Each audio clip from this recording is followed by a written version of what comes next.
This story began during the spring of 1998. And I don't know what you think about dreams, but that is how this whole story started. My coworker, Bill Velker, is a prayer warrior. He felt God gave him a dream about a building in Grand Rapids. And so in this dream, Bill saw a stairway coming up into this building that he was walking into. And when he went up the stairway, he met some people. And people there were celebrating for some reason. And he had a picture of this actual building that we're sitting in right here, but he never knew it was this building at that time. And in that building, people were kind of giving the indication that the building was now ours. And I said to Bill, what do you do with a dream? We got business to do here, but what do we do with the dream? And he says, well, I don't know, maybe we should pray. And I said, good idea. Now, what the building was a church, but many years ago, 1881, this was built as a Jewish synagogue. And then it became a Greek Orthodox church. And then it passed hands a few more times, a couple smaller churches, and then it became a theater, and then it became an office building. And then this building that was originally created to be a church was turned into an abortion facility. It was the largest abortion facility in West Michigan, in a church.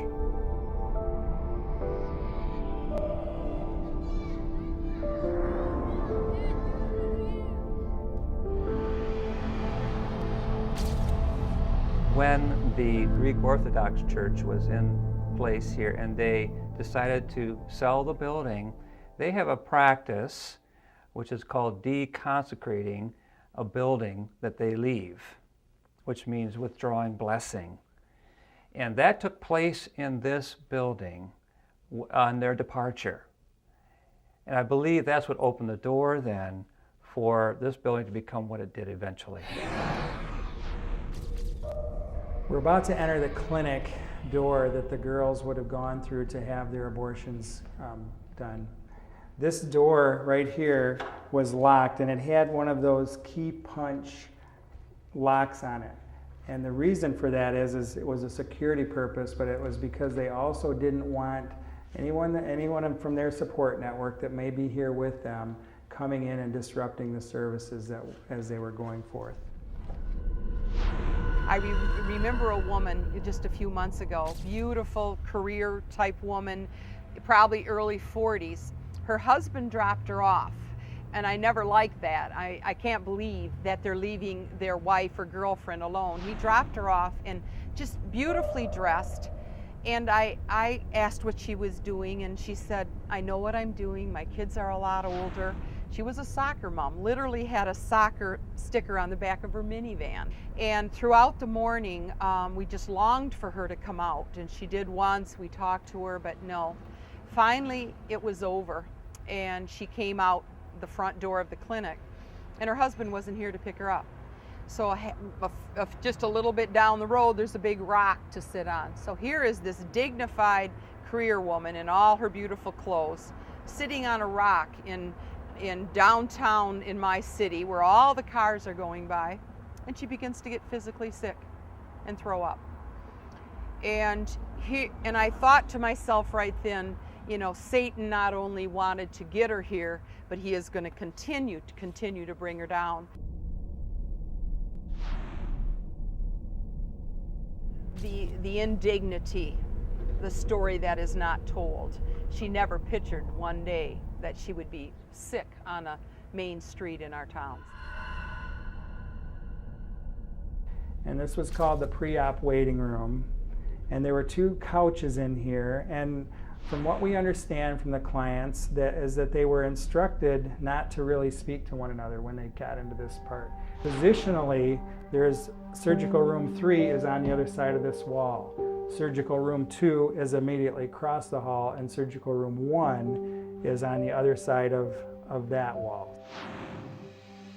The clients could hear, as they're sitting in the waiting room, they could hear the machines, they could hear the equipment, they could hear girls crying, and so to not become afraid or fearful to want to leave, the nurses were very rigid with them in this particular room. One of the saddest things I have ever seen here is a couple came and the young girl went in, and the man was willing to talk. A lot of times the guys don't want to enter the clinic because they aren't for it or they're sad about it, so they'll just stay outside and speak with us. He said, he lives about an hour and a half from here, that he had left early this morning. One reason he didn't want to be in the clinic because his girlfriend's mother was in the clinic as well, having an abortion that day. They discovered at 7 in the morning she had left for our town, left a note to her daughter, I'll be back later in the day. And when they got to the abortion clinic, her car was parked on the street. So in this building on one day, the mother and the daughter both had an abortion. So the daughter lost her sister or brother, the mother lost her grandchild. It was so overwhelming. You know, I've often said what untold sorrow in that house that night, where mother and daughter didn't tell each other, but they both had the same procedure done. This particular room is surgery room 1, and they would do the later term abortions here. Now he was approved to do up to 22-week abortions in this room, or in this clinic, and that took place in this particular room. You can see on the floor where he literally, the floor is literally worn white from where he stood. You can see where the base of the table, the examination table was. In fact, in this area here, you can still see there's dried blood.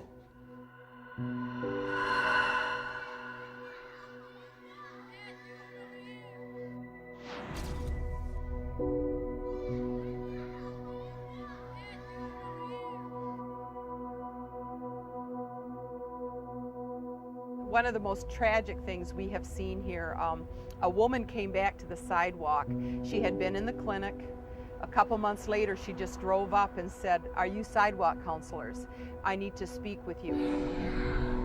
She said, "I had my abortion in this clinic, and the doctor left so much of the baby in that I ended up 8 days in a local hospital." And we're sitting at this table hearing of this nightmare that she was nearly 24 weeks along. She got on the table and asked the doctor if she could leave. And he said, "You're here now, we're gonna go through with this." And when the baby was delivered, because it was really quite large, 6 months, she asked if she could see it. And he covered the baby with a towel and just took it out. She waited in the clinic for probably a half hour. And then she said, "I attempted to get up." She had to drive herself home 20 minutes and she began to hemorrhage. So they just kept giving her things to get her to the car, at least, just get her in the car. She had to sit on something to get home and not damage the car. And that night an ambulance was called and she was taken to the hospital.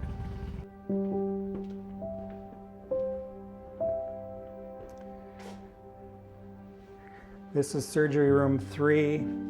This room, I came through, had the opportunity to come through over the years as the building was for sale, and this room seemed to be the busiest room. If you can notice that the examination table was elevated, and the vacuum aspiration machine sat right here on the floor. This is a procedure that is used in earlier term pregnancies. And again, you can see the positioning of the table and the other some of the other things where they were in the room. One thing that has changed in the last few years is so many moms, not 16 to 22-year-olds as much as 25 to 40-year-olds. So they'll come with 2 car seats in the back seat, kiss each child goodbye, and then go into the clinic and explain, I don't really need a third, I have my boy and girl. So I would say at least a third of the clients, if not a half, now are moms, which have seen birth and know that all the baby needs is time. And as I came through the building, this particular room was the room that was heaviest on my heart. It seemed to be the saddest room because in this area there were 5 navy blue recliners, and this was the recovery room. Each chair had a pad on it for a bleeding pad. Each chair had a spit-up tray sitting beside it and a blanket on it. And we understand that they were just left alone in this room. At this point, the procedure had been completed, and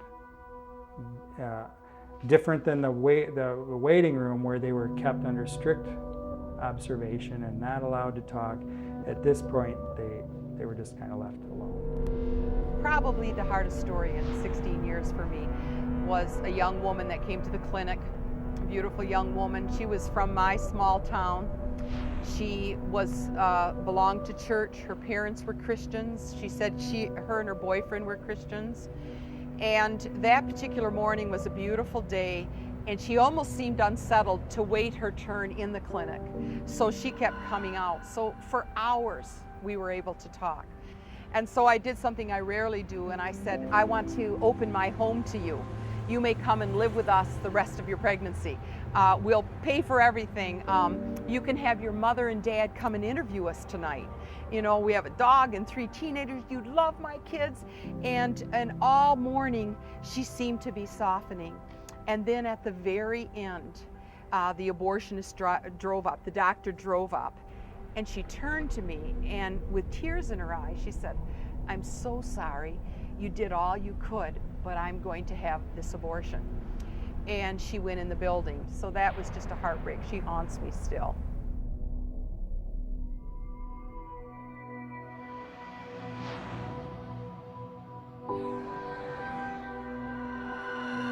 This is the door that the doctor would enter in the mornings. He would come in to the building at this back alley entrance. This particular alleyway, he had rented a parking place from the apartment building right here, and he would come around the rear of the building and come into the door. And this is where, if Mary Verwise, the sidewalk counselor, wanted to communicate with the doctor, she would leave a note here. She would tape something to the door. She would leave a Bible on the step with his name on it. Anything that she wanted to communicate with him, she would take care of right in this place, because it was the only point of access she had to him. These 2 windows is apartment 104, and the sidewalk counselors for 24 months had rented that particular apartment, and that became the upper room, prayer room. And when he came in, they would pray for him.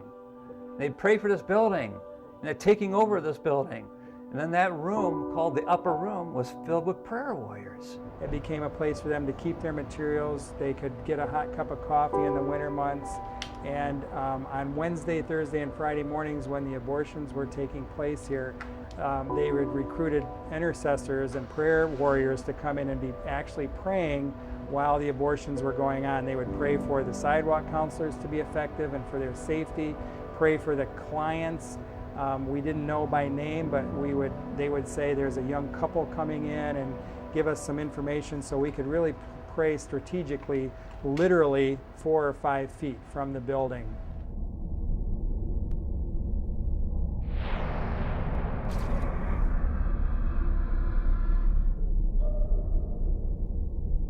It was an important time for me to try to have some contact with him as he went in.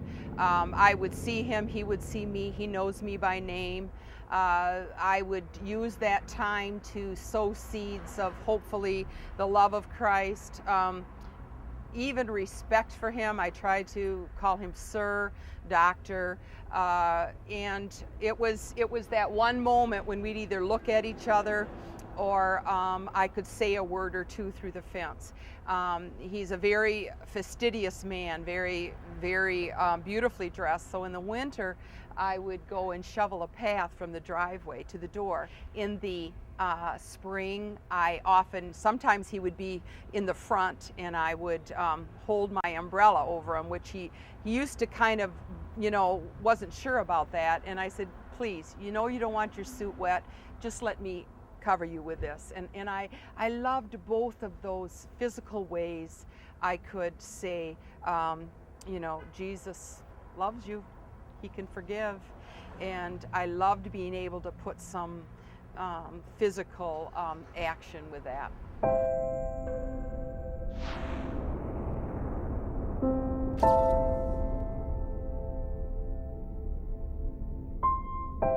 We took possession of this facility, this building, 72 Ransom, on April 20th, 2004. And that night, we had 150 some people show up at this building for prayer. And we had this incredible celebration that night of prayer and dedication for the Lord to use this facility for His glory. The last group to come in and pray was on Sunday night. We had our board meeting, Life International, our first board meeting in this facility.